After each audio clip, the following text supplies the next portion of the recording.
Tujuan pembelajaran pada pagi hari ini yang pertama, setelah membaca teks tentang perjuangan mempertahankan kemerdekaan Indonesia, siswa mampu mengidentifikasi ciri-ciri kalimat efektif pada teks tentang semangat persatuan dengan tepat. 2. Setelah menyimak video pembelajaran, siswa mampu menyebutkan makna upaya mempertahankan kemerdekaan melalui peta pikiran dengan benar. 3.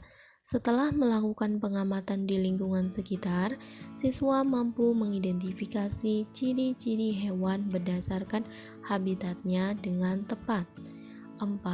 Setelah membaca teks, siswa mampu menuliskan contoh manfaat persatuan dan kesatuan dalam kehidupan masyarakat sekitar dengan benar. 5. Setelah mengamati video peragaan tari indang, siswa mampu mempraktikkan gerakan pada tari indang. Anak-anak, setelah proklamasi kemerdekaan, harusnya bangsa Indonesia telah merdeka dan terbebas dari segala bentuk penjajahan. Namun, kenyataannya tidak demikian. Ternyata para penjajah datang lagi ke Indonesia, sehingga bangsa Indonesia kembali berjuang, yaitu berjuang untuk mempertahankan kemerdekaan Indonesia.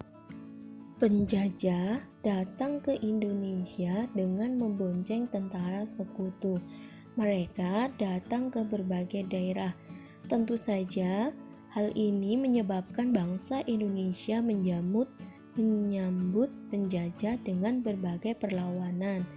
Di antaranya pertempuran Ambarawa, pertempuran Medan Area, pertempuran Bandung Lautan Api, agresi militer Belanda yang pertama, agresi militer Belanda yang kedua, dan juga pertempuran Surabaya yang akan kita bahas pada pembelajaran kali ini. Pertempuran Surabaya. Pada tanggal 25 Oktober 1945, tentara sekutu yang dipimpin oleh Brigadir Jenderal Malabi, tanggal 27 sampai 30 Oktober 1945 terjadi kontak senjata antara para pemuda Indonesia dengan pasukan Inggris. Dalam pertempuran ini, pasukan Inggris dapat dipukul mundur. Bahkan, puncak dari pertempuran tersebut adalah terbunuhnya pemimpin pasukan Inggris yang bernama Brigadir Jenderal Malabi. Pada tanggal 9 November 1945, Inggris mengeluarkan ultimatum yang berisi semua pimpinan dan orang Indonesia yang bersenjata harus melapor dan meletakkan senjatanya di tempat yang ditentukan dan menyerahkan diri dengan mengangkat tangan. Namun, ultimatum tersebut ditolak oleh pihak Indonesia. Pada tanggal 10 November 1945 terjadi pertempuran yang sangat dahsyat. Pasukan Inggris menggempur Surabaya dari darat, laut, dan udara. Peristiwa 10 November ini diperingati sebagai Hari Pahlawan.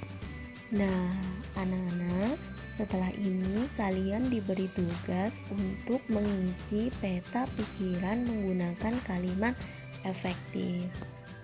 Kalimat efektif adalah kalimat yang mengandung gagasan pembicara atau penulis yang terdiri atas kata-kata yang mempunyai unsur SPOK, subjek, predikat, objek, keterangan. Ciri-ciri kalimat efektif. 1. Memiliki unsur penting atau pokok, minimal unsur subjek dan predikat. 2. Menggunakan struktur bahasa yang tepat. 3. Memenuhi kaidah ejaan yang berlaku. 4.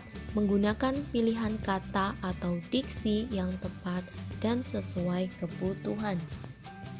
Baca kembali teks pertempuran Surabaya dan jawab pertanyaan berikut. Apa makna yang kamu petik dari upaya mempertahankan kemerdekaan dalam pertempuran Surabaya? Setelah belajar tentang sejarah mempertahankan kemerdekaan Indonesia, selanjutnya kita akan belajar bagaimana cara hewan menyesuaikan diri dengan lingkungan tempat tinggal atau lingkungan habitatnya. Amati gambar berikut. Nah, di sini ada gambar ayam, bebek, ikan, dan cicak. Ciri-ciri hewan dan habitatnya. Nah, yang pertama ini ada ayam. Ciri-ciri ayam. Ayam mempunyai paruh runcing, kaki dengan cakar 3 jari menghadap ke depan, 1 jari menghadap ke belakang untuk mengais makanan di tanah, jalu untuk menyerang musuh. Ciri habitat ayam berada di daratan, biasanya ada di sekitar rumah dan di hutan. Kemudian bebek. Bebek mempunyai ciri-ciri: 1. Paruh besar seperti sudu, bulu berlapis zat minyak, kaki berselaput. Ciri habitat bebek berada di daratan, tanah berlumpur atau becek, dan perairan dangkal. Yang ketiga ada hewan ikan. Ikan memiliki ciri, memiliki sirip, bernafas dengan insang, dan hidup habitatnya berada di air. Kemudian ada cicak. Ciri-ciri hewan cicak memiliki perekat pada kakinya, lidahnya panjang dan lengket. Ciri-ciri habitatnya berada di tembok atau atap rumah. Dari hewan yang telah tadi kita bahas, yaitu ada ayam, ikan, bebek, cicak. Keempatnya itu memiliki hubungan yang erat dengan habitatnya atau lingkungan tempat tinggalnya. Nah, misalnya ikan itu bernafas dengan insang, dia habitatnya berada di air. Kemudian ada bebek yang mempunyai kaki berselaput sehingga dapat berenang di air. Dan cicak yang memiliki kaki perekat untuk bisa mempertahankan hidup di dinding. Anak-anak, coba amati hewan yang berada di lingkungan tempat tinggal kalian. Berdasarkan pengamatanmu, tulis ciri khusus dan ciri habitat hewan tersebut. Anak-anak, kemerdekaan yang diraih oleh bangsa Indonesia tidak lepas dari makna yang terkandung dalam sila ketiga, yaitu sila persatuan Indonesia. Mengapa persatuan dan kesatuan itu penting? Apa yang akan terjadi jika negara kesatuan Republik Indonesia tidak bersatu? Ayo kita belajari. Amati gambar dan baca teks berikut ini. Kami berbeda namun kami bekerja sama. Matahari belum tinggi ketika Edo, Dayu, dan teman-temannya bermain ke halaman sekolah. Ada yang bermain lompat karet, ada yang bermain petak jongkok, ada yang bermain congklak di selasar kelas, dan sebagian lagi ikut dalam permainan rangku alu. Edo, Dayu, Siti, Udin, Beni, dan Lani memilih ikut permainan rangku alu bersama beberapa teman lainnya. Mereka memang lebih suka dengan permainan olah tubuh di luar ruangan. Baru beberapa hari yang lalu, teman baru mereka, Yanes, yang memperkenalkan permainan ini. Yanes berasal dari Alor, Nusa Tenggara Timur. Permainan yang menggunakan tongkat bambu ini adalah permainan anak yang digemari di sana. Edo, Dayu, dan teman-teman di SD Nusantara senang sekali mengenal permainan baru ini. Seru dan menantang, kata mereka. Anak-anak di SD Nusantara justru gembira menyambutnya. Perbedaan warna kulit, adat, kebiasaan, bahasa, atau agama tidak mereka anggap sebagai masalah.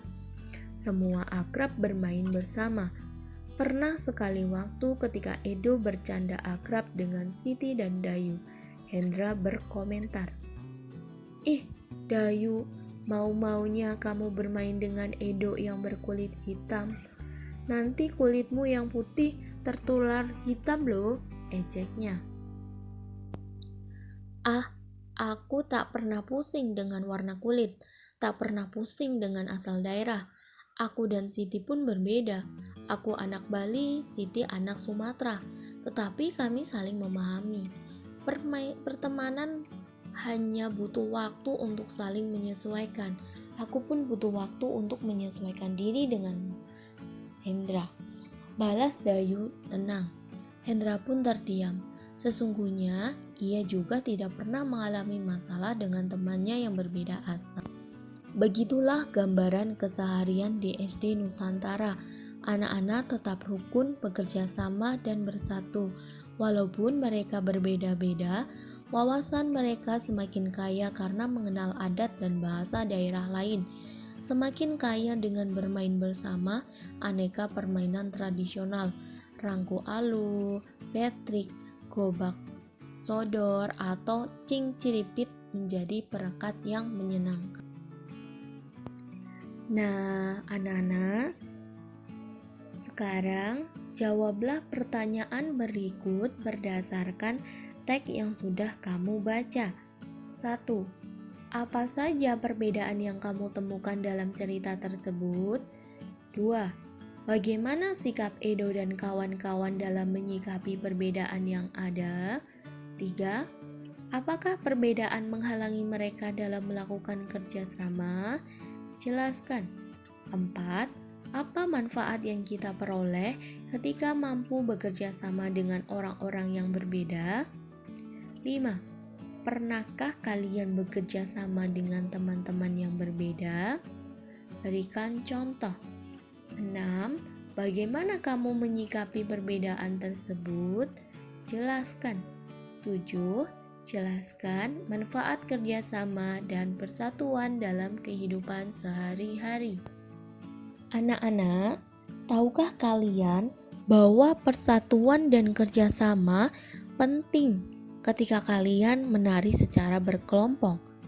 Apakah kalian masih ingat dengan pola lantai ketika menari? Ya, pola lantai ketika menari ada pola lantai vertikal, horizontal, diagonal, dan pola lantai garis lengkung.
Pandang tajam